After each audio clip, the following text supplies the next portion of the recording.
Bukan inspector, inspire.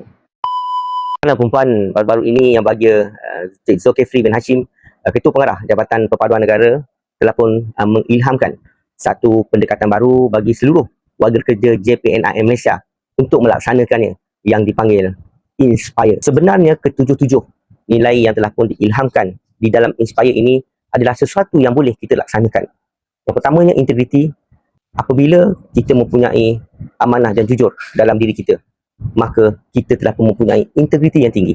Apabila kita mempunyai integriti yang kuat dalam diri kita, maka secara tidak langsung ianya akan melahirkan sikap, adat atau etika yang mulia ataupun dipanggil nobility. Apabila nobility ini ada dalam diri kita, maka sudah tentu kita lakukan sesuatu itu dengan hati yang ikhlas, tanpa mementingkan diri sendiri, malah kita mengutamakan orang lain yang dipanggil selflessness. Pada hari ini kita tidak boleh bekerja secara silo, secara bersendirian.